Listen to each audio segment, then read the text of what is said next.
అందరికీ నమస్తే. ఆంధ్రప్రభకు స్వాగతం. ప్రస్తుతం మనం ఒక విశిష్టతమైన వ్యక్తి దగ్గర ఉన్నామండి. ఆయన 3.5 శతాబ్దాలుగా తెలుగు, అలాగే తమిళ్‌లోనూ మంచి చిత్రాలు నిర్మించిన ఆయన నటికుమార్ గారు. ఆయనతో ప్రస్తుతం మనం ఉన్నాము. నమస్తే సార్. వస్తున్నాం.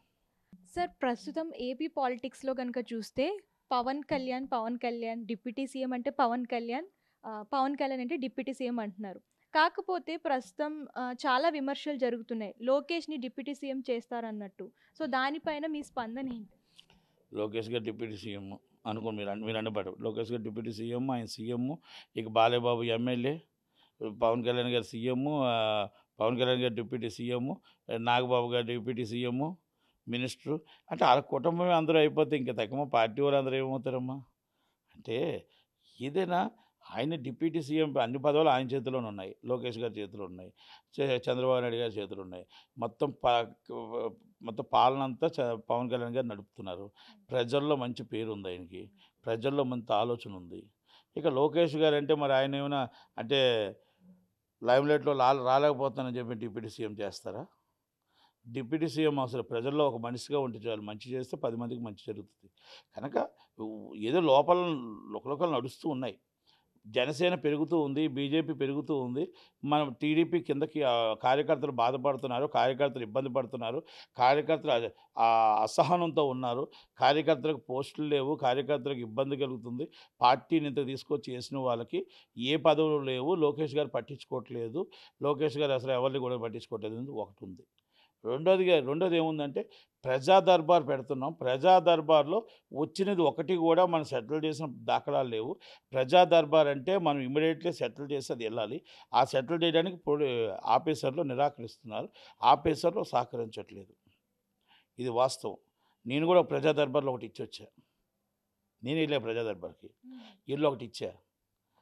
నేను ఇచ్చింది అలాగే ఉంది. పవన్ కళ్యాణ్ గారు వెళ్ళి సీజ్ ద షిప్ అన్నాడు. అంతకన్నా ముందు నేనే ఇచ్చాను అది. అంతకన్నా ముందు నేను ఇచ్చా. సీజ్ ద షిప్ అన్నాడు.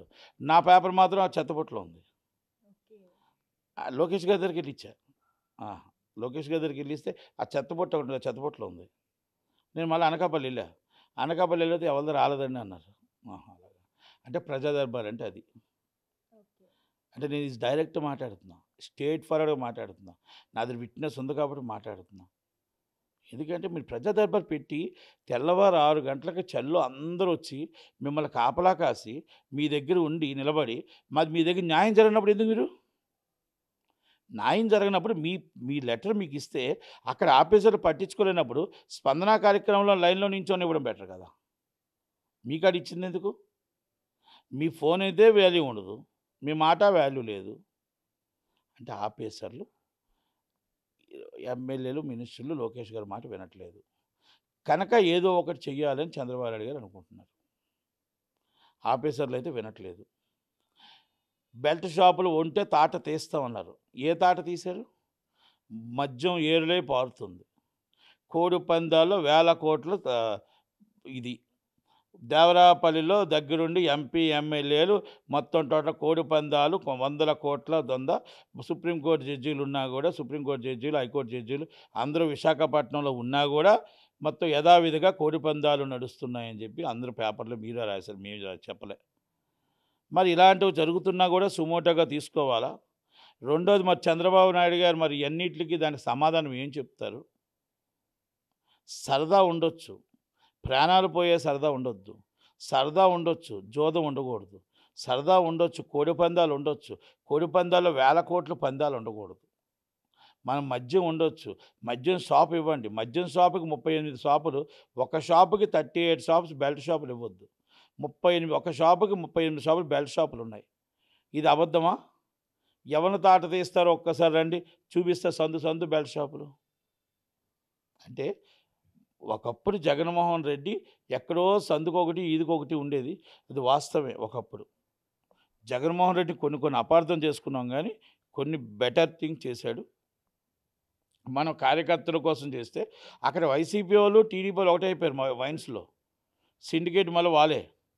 అలా దాంట్లో అలాంటప్పుడు మరి ఎవరిని పట్టించుకునేటప్పుడు మనం ఎందుకు మాట్లాడడం అండి? మాట్లాడకూడదు.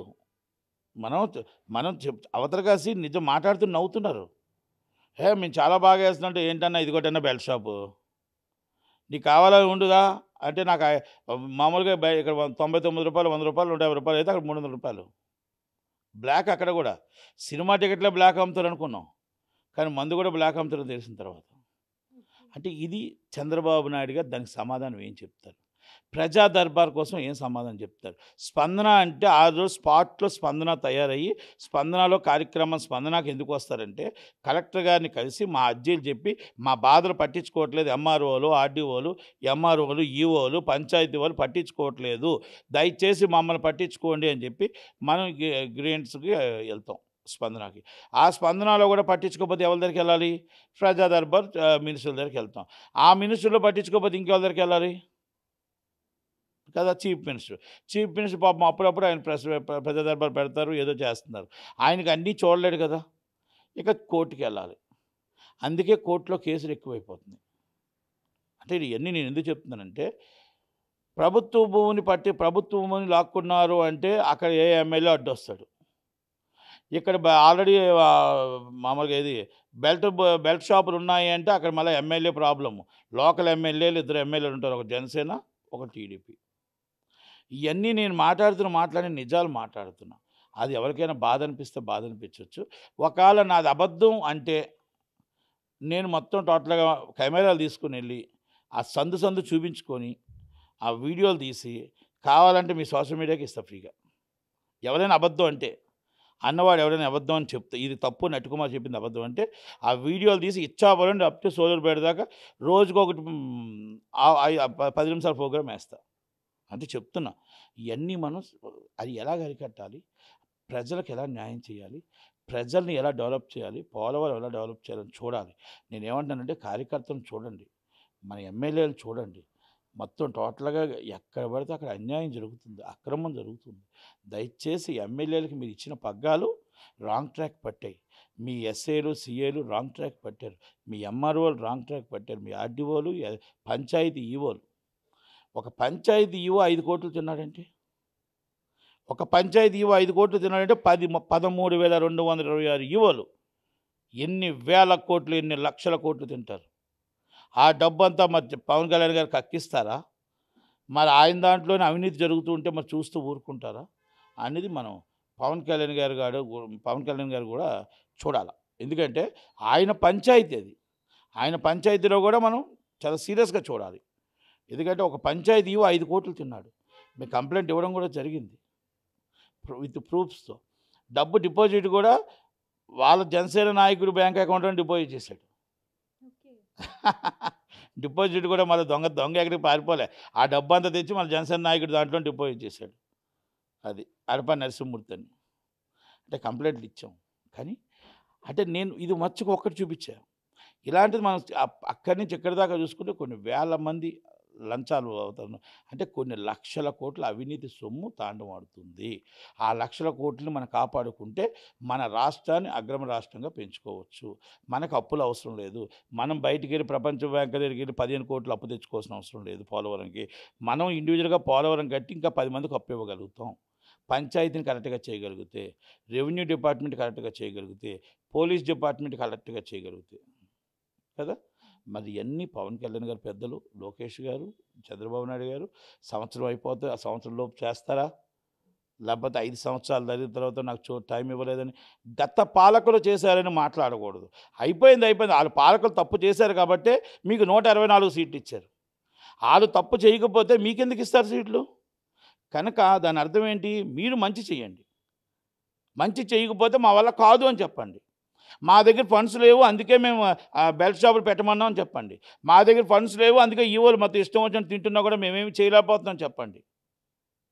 అంతే తప్ప గత పాలకులు చెప్పకుండా వాళ్ళు చేసిన తప్పుకి 11 సీట్లు వచ్చాయి. మీరు తప్పు చేస్తే ఇప్పుడు 3 సీట్లు వస్తాయి. అది దయచేసి అర్థం చేసుకుంటారని ఆలోచిస్తారని అనుకుంటున్నా. దానివల్ల జనసేన ఎక్కడ పెరిగిపోతుందో, టీడీపీ ఎక్కడ తగ్గిపోతుందో అని ఒక లోకేష్ గారిని డిప్యూటీ సీఎం చేద్దాం అనుకుంటున్నారేమో అని మీరు అన్నమాటగా నా అనుకుంటున్నాను. సార్, మా వ్యూవర్స్ కోసం మీ సమయాన్ని వెచ్చించి మంచి ఇన్ఫర్మేషన్ ఇచ్చినందుకు thank you sir. Thank you very much. Andhra Prabha paper ఎప్పుడు కూడా ఇండియన్ ఎక్స్ప్రెస్, ఆంధ్రప్రభ చాలా నీతి నిజాయితీగా నిర్భయంగా చెప్తుంది. అందుకే నేను నిజం చెప్పాలనే, నిర్భయంగా మీరు చెప్తారని ఈ గవర్నమెంట్ చేసిన లోపాలని నేను చెప్పాను. గవర్నమెంట్ మీద కోపం కాదు, సర్దిద్దుకుంటారని ఆలోచనతో చెప్పాను. Thank you very much.